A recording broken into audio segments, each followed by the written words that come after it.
Yo, what is going on, YouTube? Hope you guys are doing fantastic today.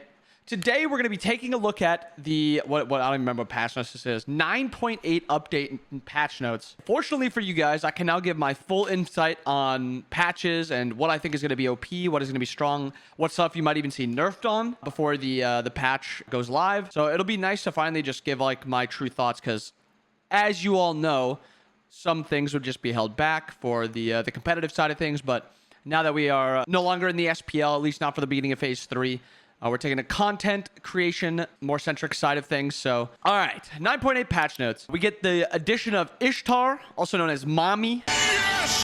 She is going to be very OP. I think she will take over the #1 spot as an ADC. If you look at all the ADCs currently that are at the top of the meta, the Huyis, Artemis, Cupid, Chernobog, those four considered like probably the top 4 ADCs right now. Ishtar is good or great into all of them. She kind of does what Cupid does, where she forces you into beating something you don't want to do with her ult. And then she has a good matchup into Cupid because she can ult to CC immune Cupid's ult. And then she also returns a good amount of damage onto him, and she outstuns him because while she's getting CC immune, he's getting actually crippled into a stun. So Ishtar will have a very good matchup into him. Very good matchup into almost any ADC. The only ADCs that I think might not be too great is like a Huyi, which is like a 50-50 matchup. But if you think about Huyi, he's kind of the king of 1v1s when it comes to the duo side of the map. So it's only fitting that he at least has a pretty 50-50 matchup. Maybe stuff will change, but I do see Ishtar in her current state, or even a few nerfs from now, she will be one of the best ADCs in the game, and probably one of the best gods into the game. And starting in Phase 3, I think she will probably run the meta. So looking at her passive, when Ishtar drops below 75% health, she marks the enemy god that most recently damaged her for 10 seconds. Each time Ishtar deals damage to the marked god with a basic attack, she gets an attack speed buff. And then if she kills them or gets an assist, she gets a movement speed buff. I mean, it's a nice passive. She basically just gets a little bit of attack speed when she's trading, which is good, but it's not like it's the best passive ever. Now starting with her 1, which is, she has 3 different iterations of her 1. She has a Sylvanas auto 1, which will be OP for the laning phase. And I think we will see this nerfed. I assume it'll be dropped down to like 80%. Maybe you reduce your own attack speed when you use this, something like that. Because in its current iteration, she will be one of the highest pressure gods in the game. And she also scales. So this is the Sylvanas auto. This is the shotgun blast. This is the long range one. I messed it up on accident. So this one has less crit damage. This one has extra basic attack damage. So if you're pulling an objective with crit, you can do 10% of your basic attack damage, and there's 5 shots on a cone. And then Storm Shot, which is the better Hachiman one, you get a slight damage reduction, which made me think that this would be kind of a bad ability. But it travels faster, it gives you attack speed, and this basically just gives her poke. So now this character is good in the laning phase. That was good timing, Jonah. Now his character is good in the laning phase, good on objectives and team fighting, and good for poke. She kind of does everything. Rolling Thunder, this is the kind of soul alt looking one where if you hit him with 2 of the areas, it mesmerizes him. This is just going to be a nice damage ability, a little bit of CC to peel herself out. And it'll actually be a pretty solid poke too. Jolt, this is her dash. It kind of reminds me of Heimalt. You like dash in, and then instead of sending him into Niflheim, you just back off a little bit, and then you get a few autos onto them automatically. This is very good in trading. It's very good for safety. The only downside I see with this is it's about like half a second or a second of your dash where you can't auto. It feels bad like Heimalt. I don't know if you can cancel it yet.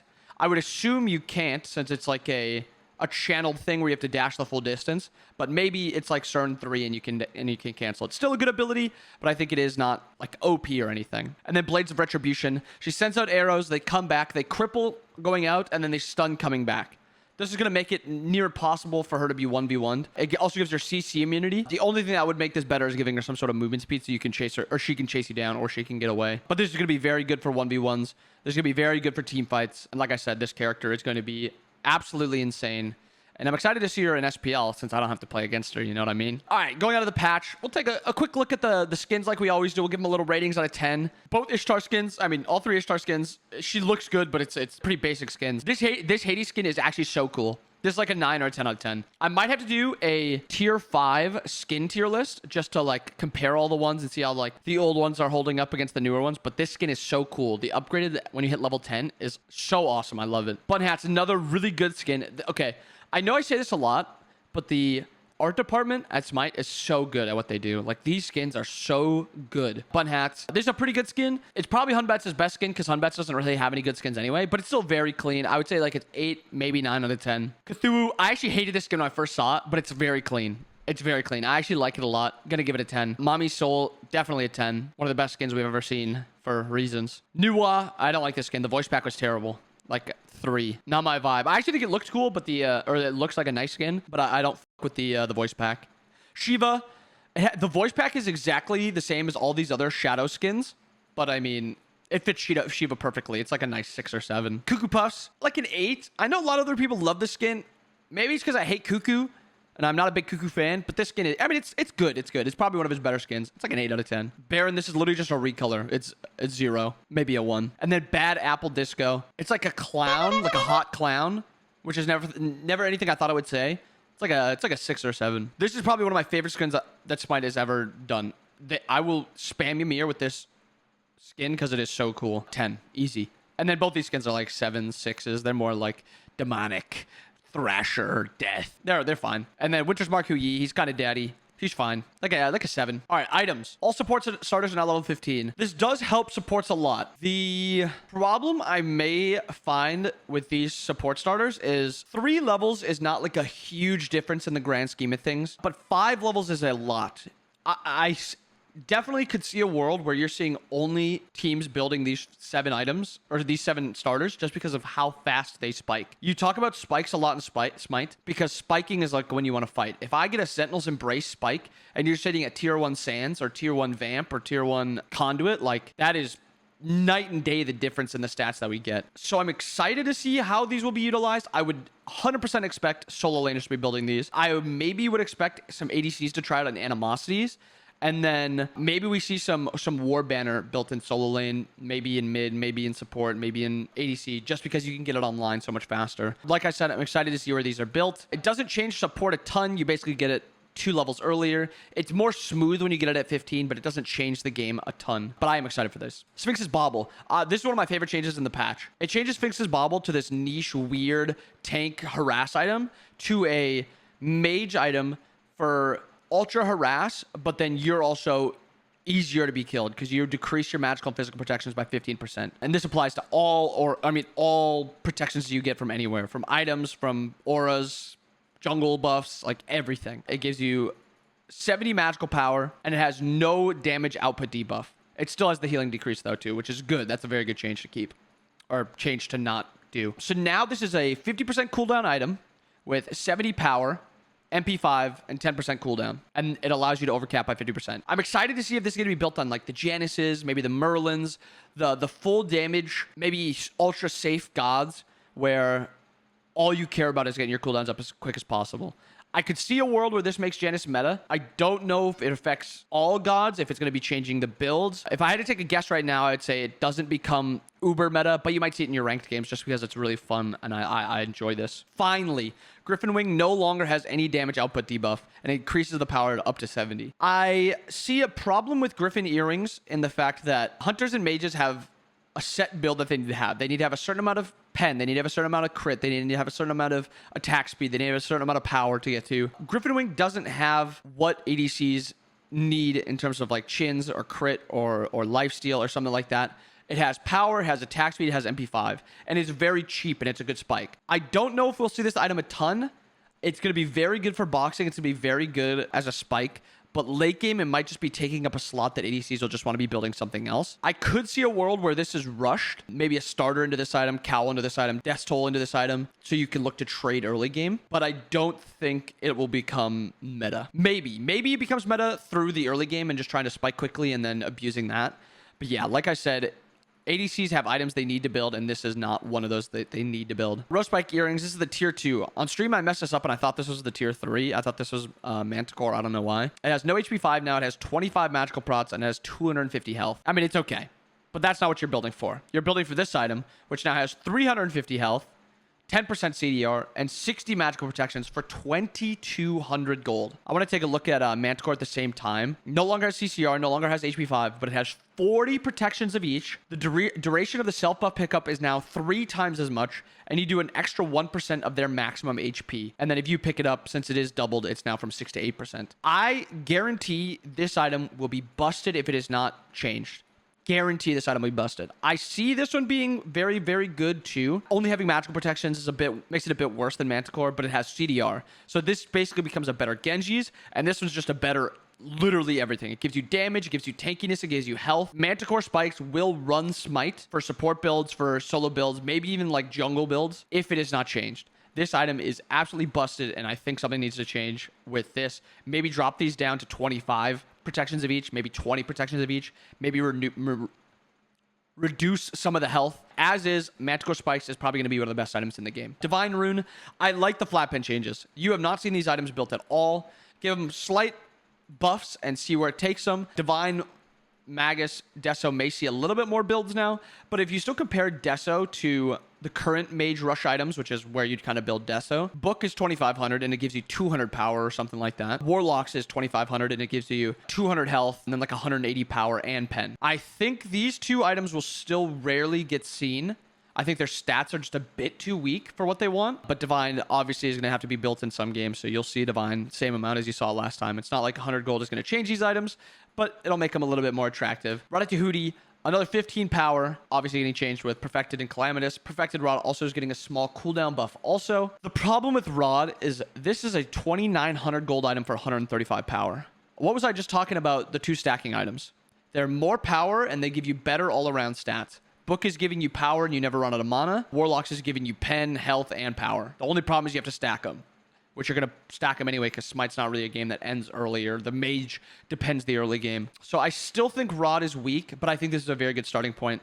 This item should probably actually have about 160 power, and then I think these items should get a slight pen increase, maybe 3 or 2 flat pen. Boomba's Hammer, we'll go back to Poly because I think these items are both kind of in the same vein of this seems like it might be a lot, but when you're building Poly on a lot of mages, you are trying to kill them before this 2 seconds is even up, before they can even turn and one-shot you, before anything like that happens. It's not like you used Poly for poke because a lot of the poke gods aren't going to be able to get an auto attack off or anything. So this change, I really don't think changes anything, and I think this change really doesn't change anything. I think they've now made Boombas into this weird spot where it does a lot of things and none of them well. And I think it should go and it should become, it does 2 things and it does them really well. It should give you cooldown. I'm pretty sure I've ranted about this all the time because it is one of my biggest like irks when they added this item into the game. Was this item used to give true damage, healing, and cooldowns. All 3 of those. Now it gives a little bit of true damage, a little bit of healing, and a little bit of cooldown. Buff 2 of them, get rid of 1 of them completely, and I think this item might be like an actual item. I don't think it should ever have been true damage. I think if they could just make it a heal and then cooldown, or true damage and cooldown and not a heal would also be fine. Something to make it so it's an attractive option, because I think as is, it's like a jack of all, master of none. Jotun's getting extra 5. All the Jotuns getting extra 5. All the flat pit items getting an extra 5. It's nice. You haven't really seen these items a lot. You've seen a lot of trans, so Crusher will still be built. I think this item has actually seen a lot of purchase, and I'm obsessed with this item. I think this item is in a very good spot. Brawlers, if you need anti-heal, it's now 55 power, and now Jotun's is 45. 2,200 gold, 20% cooldown, 10 flat pen. I think the flat pen items for mages or for physicals are in a good spot. Titan's Bane. This is one of my least favorite changes from the patches because I think Titan's Bane has been OP for as long as it got down to 2550 and an 8-second cooldown.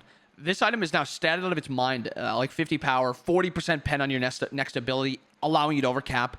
And now it's every 6 seconds and 2450 gold. I don't know. I don't see a world where this item is not just going to be smoking the competition. I see a lot of Titan's Banes. We'll talk about all the anti-heal items right now. They reduce the duration on all these items to be consistent with 5 seconds, because 5 seconds is now the global anti-heal. Out of combat thing comes into effect. So instead of 6 seconds, it's 5. Instead of 8 seconds, it's 5. Instead of 6 seconds, 5. And instead of 10 seconds, it's 5. Because they got technically slight nerfs and none of them got that much like action. They didn't get bought much anyway. They got slight buffs too. Shadow Steel is now statted very, very well. I wish I could look up this item to see the exact stats of it, but it's like 2,400 gold for like 40 power, 25% attack speed, 25% crit chance. I see Shadow Steel still as a very good option, and maybe it's because I'm not an ADC, but I don't understand why this item isn't bought if you need anti-heal.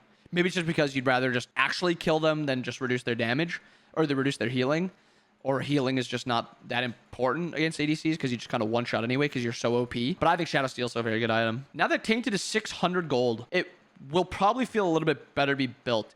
I've been kind of testing Sigil and Tainted against Bluestone, and I think the biggest problem is when you get to the late game, Bluestone allows you to kill the carries, and Tainted and Sigil really don't allow that. I think Bluestone needs a slight nerf, and it's mostly just gods like Arthur and Cucullin that have 7 abilities that they can hit you with that make Bluestone able to kill you. So maybe they make it so it's after 4 hits of Bluestone, the next one starts to do reduced damage, so it doesn't nerf all the other gods that build Bluestone but can't 1v1 the backliners or can't kill the backliners. These items are fine and they're statted well, but having no health makes them a little tougher to buy.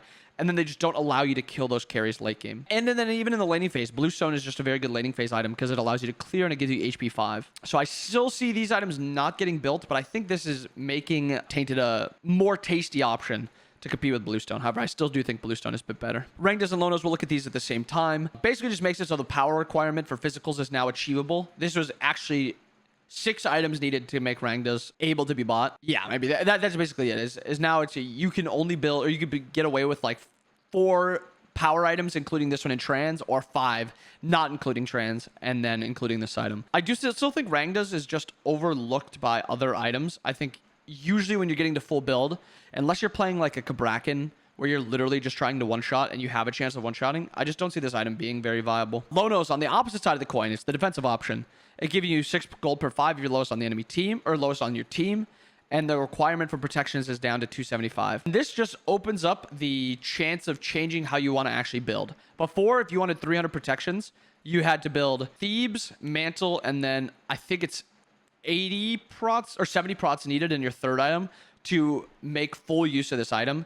And now this just allows you to drop it another 25, where if you go Thebes, Mantle, you only need 45 protections. So you could go Thebes, Mantle. I can't remember if Glad's 40 or 45, but something like that, potentially. So yeah, Lonos, you'll see Lonos being bought on mages a lot more. I think this will now be the go-to mage tank item. I still think Lonos, because of how you play the early game with it, is not going to be great for assassins. I think Sentinels is still the better option. But this does open the door if you can get to level 15 and be useful in the early game. Lonos does scale really well. Compassion no longer stacks with other players using the same items, and the gold per 5 now only applies if you're the lowest gold.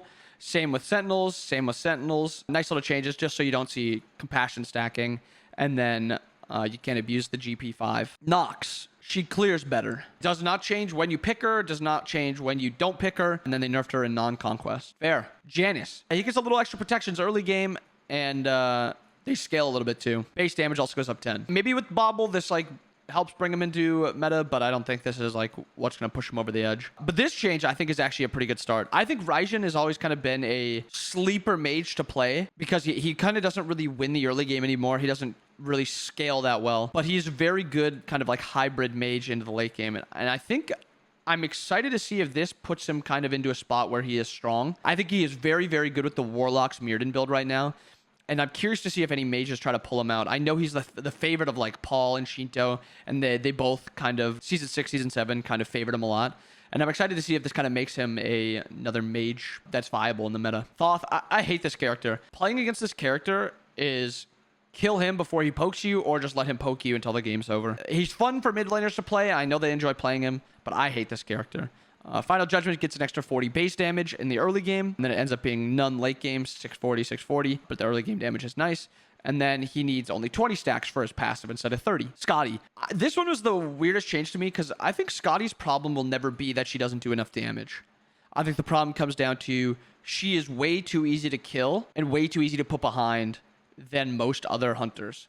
And then when she is behind, she's probably one of the most useful useless hunters, or the most useless hunter. While getting an extra 20 damage late game on her Piercing Cold is nice, and getting an extra scaling damage on her ultimate is nice, this is not the reason you're going to be picking her. She has to be able to win lanes, and she has to be able to survive late game, like kind of one of those options. I think giving her some utility in her kit, maybe her 3 crippling the enemy for like a half second so she can kind of get on top of them, or maybe a second or something. I don't know. Maybe just giving her a more defensive option. If she's on her 3, she's knock-up immune or something. I think that'd be a good try to maybe get her into meta, but I don't think this is going to change anything with Scotty. Neith gets extra cooldown, or decreased cooldown, sorry, on her Spirit Arrow, and mana on her Spirit Arrow also. She did kind of run out of mana really fast, and then with Roots kind of getting bodied in 9.7, they just gave her a little love. I don't think it changes anything too much, but I mean, having her clear up in the early game 2 seconds faster is nice. Guan. It is always risky buffing Guan's cooldowns because he comes back into meta every once in a while and he just dominates the meta because he just has perma cooldowns and he's just impossible to deal with. So I think this is a good change where it's not too over the top, but like I said, it's always scary buffing Guan cooldowns. And this is probably the biggest meta change, I think, in the entire patch. Sandstorm, his 3, now reduces all damage instead of just physical damage. So he gets 10% mitigation when he goes in instead of just physical damage reduction. And it's also down 1 less second. I think the biggest problem with Set also is that his 3 bugs out a lot. If that wasn't as big of a problem, I think you'd maybe see a little bit more Set. Having this be all types of damage, I think will put this god into a spot where he will come back in a meta. You also saw like Mastkill playing him at Masters and some other players playing him at Masters. So they already thought he was kind of like on the edge. But I think this just pushes him over and you'll see some Set. Let's take a look at all these changes, all these support changes at the same time. So if you look at all these gods, these are all the gods that kind of got punished the most, both either the root change or the buff to tankiness or whatever to every god. So when this did happen, Ares got a nerf to his shackles damage when everyone else got tankier. And I think this kind of killed why Ares was played. No longer was he a threat in the early game to kill you because his damage wasn't there and you were tankier. There was just no reason to play him. He didn't scale that well. His late game wasn't obnoxiously broken or anything. So there was just no reason to play Ares. I think this buff to his shackles and the cooldown on no escape makes it so Ares might be in a spot where he's going to be very strong. Another thing to look at is he is very good into the meta guardian or the meta supports. He's 50-50 in ESET. If he gets ahead, ESET can't do anything. If he's behind, ESET kind of bodies him. He's very good into Khepri. He's very good into Yemoja. He's pretty bad into Nox, but we haven't seen too much Nox recently. But this might be a little resurgence for Ares, and you might see a lot of Ares. Another buff to an ultimate cooldown, Cerberus and No Escape on Ares. Just helps him. Having their ult cooldowns be 100 or at 100 seconds make it so enemies could just trade cooldowns most of the time with you and you just get the losing side of it, so you could never really trade your ult for their ult because hey, their ult is going to be up faster unless it's like a Morrigan or something. And then you also give them a little bit more passive healing reduction and base damage on his soul expulsion, which is his jump. I think this helps Serb. I think we saw Serb at Masters too. I think Mike played it. So I'm excited to see if Serb kind of comes back to meta. But these are 3 big buffs to him, and especially this one in the laning phase. Kumba, finally. They did something to my boy. After they massacred my boy, he might be back slightly. Probably not, but maybe. Sleepy is now not the worst passive in the game. It's now the 2nd worst passive in the game. Love that. 35% makes him a little bit of a threat when he gets up. And now it's every 3 minutes instead of every 4 minutes. Makes him a threat every minute more, and you have to worry about his passive every minute more. I love that. Another one, Throwback, his dash. Scales down in cooldown. Makes him a bit safer, a little bit easier to harass. Instead of 13 seconds, usually you build full cooldown in Kumba, so it'd get down to about 7. It goes down to about 6. Love this. Epic Uppercut now does a little bit more base damage. This was probably the least impactful, but in the early game, an extra 40 damage might be the difference between a kill or not a kill. So always don't mind the base damage buff on Epic Uppercut. Next one, Terra got dominated by the root change. It felt really bad with her. Same with Sylvanas. I'll talk about these two at the same time. I think this change does nothing to Sylv. 0.25 on the root makes it so if you're leading with the root, it's a bit better. My favorite combo with Sylv was always the pull into the ult into the root, and you kind of made your root only last for 0.1 seconds if you did that after the root changes. Now, if you root, pull, ult, it makes your combo pretty decent. Also, your pull's now going to be up every 13 seconds late game, which is okay. And then Terra just got her dash up every 2 seconds faster. Love that change. The monolith revert of 5 autos instead of 3 is nice. And the shatter damage is pretty irrelevant, but I mean, it's a nice little Terra buff. I think this helps Terra. I think Sylvanas doesn't really get too much help. Bacchus, he clears the lane slightly more, and he doesn't have as much mana problems. Yeah.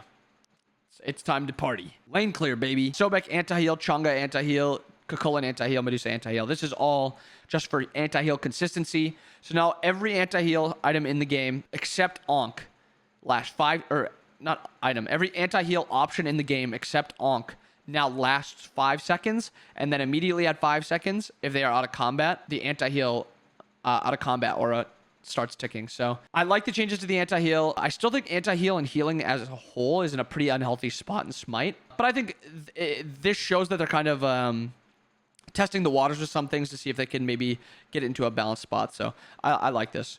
Overall, honestly, a very good patch. This patch was very exciting to me. Most of the changes are going to be very good to the meta, and I think it changes the game a pretty solid amount. I'm excited to see Ishtar. I'm excited to see a lot of these skins, and yeah, great patch. I hope you guys enjoyed the video. I hope you guys have a wonderful rest of your day. Make sure you guys subscribe if you're still not subscribed. Like I said, I'm a full-time content creator for at least like a little bit. So make sure you guys don't miss any of the content. I hope you guys have a wonderful rest of your day. See ya.